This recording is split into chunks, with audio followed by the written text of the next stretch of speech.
Saudara, warga Ulegle Pidijaya mengungsi di masjid sebab debit air banjir terus bertambah akibat curah hujan tinggi sejak Rabu malam. Warga terpaksa mengungsi karena rumah mereka terendam banjir hingga ketinggian 1 meter. Saat ini warga membutuhkan bantuan makanan maupun obat-obatan terutama bagi anak-anak, perempuan maupun lansia. Data sementara yang dihimpun dari Badan Penanggulangan Bencana Aceh, total warga yang terdampak di Pidijaya sebanyak 22.000 jiwa.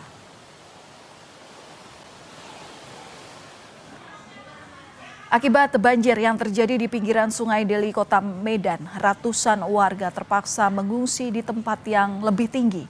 Ketinggian air yang merendam rumah warga mencapai 6 meter. Selain kebutuhan makan, kini warga juga membutuhkan pakaian.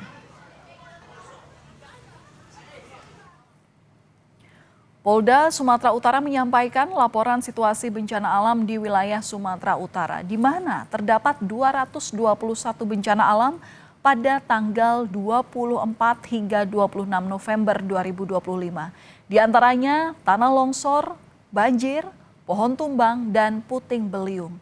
Bencana ini terjadi di 12 kabupaten kota. Sementara jumlah korban meninggal dunia 43 orang, 81 luka-luka, dan 88 lainnya masih dalam pencarian. Serta hingga kini jumlah pengungsi ada 1.168 orang. Data ini sifatnya dinamis sehingga masih mungkin adanya perubahan.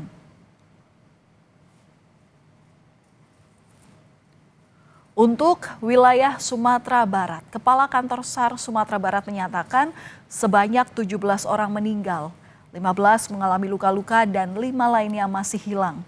Data ini diperoleh per hari Kamis 27 November 2025. Dan bagaimana penanganan korban bencana banjir serta longsor yang menerjang sebagian wilayah Sumatera? Kita akan tanyakan kepada jurnalis Kompas TV, ada Jona Monangan di Medan, Sumatera Utara, dan Rio Johannes di Padang, Sumatera Barat. Kita ke Medan terlebih dahulu, Saudara. Jona, selamat malam. Bagaimana kondisi atau lokasi yang terjadi di Tapanuli Tengah? Apakah longsor ini bencananya sudah bisa dijangkau oleh tim SAR? Ya Valen, kondisi sekarang di Kota Medan ini banjirnya cukup merata. Jadi kalau tadi saya melihat perjalanan saya mulai dari Deli Serdang menuju Kota Medan, ini banyak sekali genangan dikarenakan memang curah hujan cukup tinggi ditambah lagi dengan adanya luapan dari sungai. Nah, sekarang posisi saya berada di Jalan Gatot Subroto. Ini adalah salah satu sentra ekonomi ada di Kota Medan. Dan kalau kita melihat di malam hari ini tinggi genangan air ini kurang lebih antara 10 sampai 15 cm. Dan ini mulai dari pangkal jalan sampai ke ujung. Jadi kalau saya bisa digambarkan, ini dari arah Medan menuju ke arah Binjai. Jadi ke arah Binjai bisa melalui jalan ini. Nah, bagaimana terkait dengan tinggi atau genangan, saya akan menunjukkan kepada Valen. Jadi ini mobil atau motor yang mungkin mau menuju ke arah Gatot Subroto, khususnya ke arah di visual gambar, ini bahkan banyak yang memutar balik ya, dikarenakan tinggi dari genangan ini memang membuat sebagian orang ragu untuk bisa melintas. Jadi bisa dibayangkan di salah satu tempat atau mungkin pusat perekonomian ini tinggi genangan ini bahkan ya bisa dikatakan mungkin secara ekonomi ini tidak efektif ya, atau mungkin tidak ideal, dan dikhawatirkan besok akan seperti apa. Dikhawatirkan juga banyak masyarakat yang khawatir kalau besok akan semakin meninggi dikarenakan memang luapan. Tentu saja masyarakat berharap besok sudah mulai surut, tapi memang tidak ada yang bisa menjamin atau tidak yakin dikarenakan memang curah hujan ini masih tinggi. Nah, untuk besok apakah masih hujan? Memang dari prediksi masih hujan, tapi diharapkan tidak terlalu padat dikarenakan memang aktivitas masyarakat bisa dikatakan setengah lumpuh, bisa dikatakan seperti itu ya, dikarenakan perekonomian yang ada di Kota Medan ini sudah dikarenakan adanya banjir ini berkurang dikarenakan tidak bisa dikatakan tidak ideal gitu.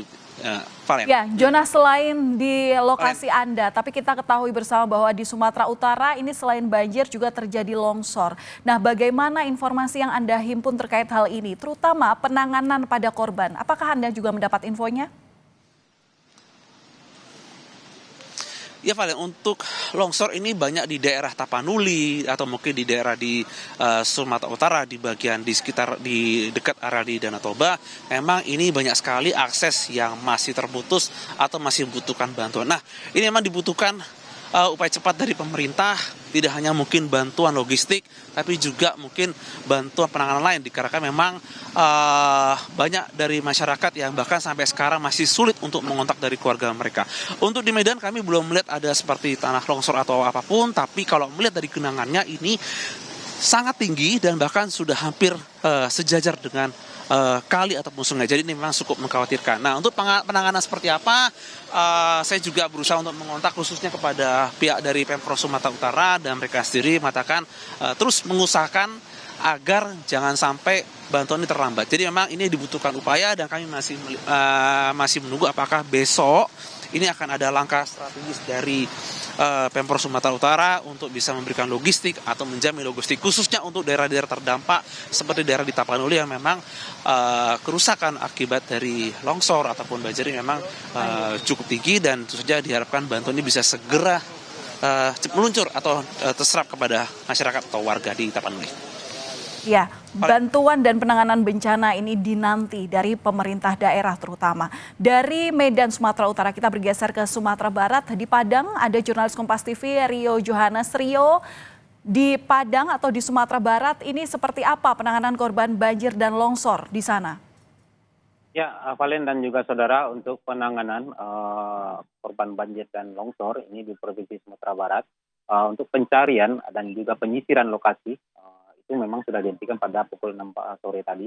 Dan tapi demikian BPBD Provinsi Sumatera Barat masih terus melakukan koordinasi secara intens dengan pemerintah kabupaten kota terdampak dan juga menyalurkan bantuan, serta hingga tadi malam juga masih mengirimkan bantuan alat untuk mempercepat proses pembersihan jalur jalan di Silayang untuk membersihan beberapa titik longsor, percepatan pembersihan longsor. Dan untuk data terakhir terkini memang disampaikan oleh BPBD Provinsi Sumatera Barat bahwasanya akibat bencana hidrometeorologi ini ada 17 korban di Provinsi Sumatera Barat dengan rincian 7 diantaranya di Malala, Kabupaten Agam, 4 di Kota Padang Panjang, dan 6 di Kota Padang.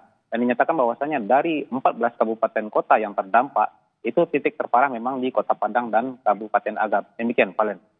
Oke, dan saat ini yang paling dibutuhkan pengungsi apa, Rio?